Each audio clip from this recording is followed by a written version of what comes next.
Hello, I'm Terence Watts, and this is the second of my WSN in 5 series of mini talks. In this one, I'm going to talk about the ancient origins of each type and how they came to be as they are in our modern world.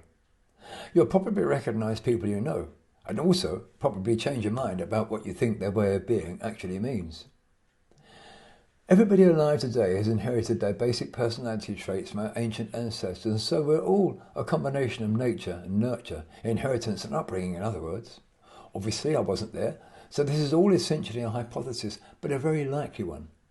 And just as there are millions of different colours that can be created from the 3 primary colours, so there are millions of different personality styles that can be created from the 3 primary types, the warriors, settlers and nomads. There will almost always be a dominance of one type though. The warrior personality is descended from the lawmakers, rulers and hunters, whose task it was to protect their tribe, with their life if necessary. They were not big on general conversation because there were more important things to be getting on with, like hunting for the next meal to sustain their tribe and watching out for anybody from a marauding tribe encroaching on their territory. So any stranger was somebody not to be trusted. Somebody who should be closely questioned to discover what threat their presence might bring and exactly what they were after. The modern warrior type usually carries that same somewhat silent, rather suspicious nature, but it's not a matter of choice. It's an innate part of their way of being, designed by evolution to keep them and their tribe safe. If they made a mistake, they left themselves and their tribe at risk and would be seen to be responsible for any mishaps that occurred as a result. Now, the warrior personality was not, and still is not, forgiving by nature, so punishment for being wrong, for making a mistake, would probably be quite extreme, maybe even fatal. So the warrior type had to always be right in order to ensure survival, and if they did get it wrong on occasions, had to try to resolve the problem before anybody found out about it. One of the traits of the modern warrior is that they absolutely detest being seen to be wrong, and perhaps it's easier for you to understand now why that should be. They've got no choice in the matter. It's a hard-wired survival tactic, and it simply can't be abandoned. To be seen to be wrong is totally unbearable. The settlers have fewer evolutionary roots than the warriors or the nomads, since they really only came fully into their own about 10 or 11,000 years ago. Their tribal origins were quite different from the warriors.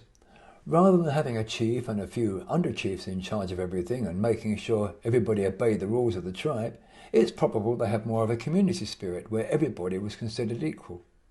Rules and laws would have been decided upon by the consensus and agreement of the entire tribe, and it's highly likely that they had some kind of community care ethic too, where everybody contributed equally and received equally.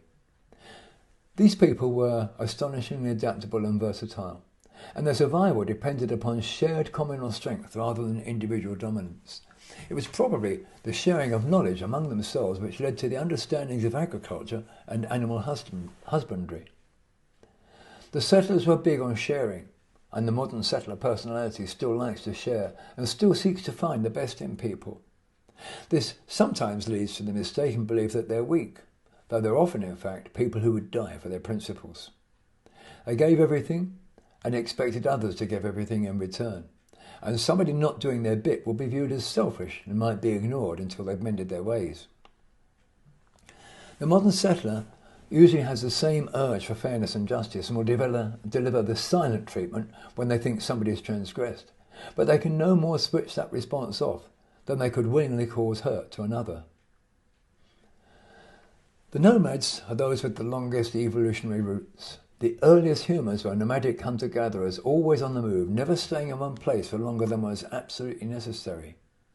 These tribes go back to the very dawn of our modern world, when the accent was more on personal survival than on wasting energy fighting with other tribes. Just move on and find a new patch with new resources and no competition.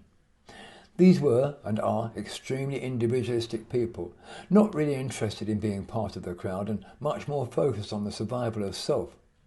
These are the early explorers, constantly on the move and savouring new experiences, and in fact staying in one place too long would mean death as food and other resources dwindled.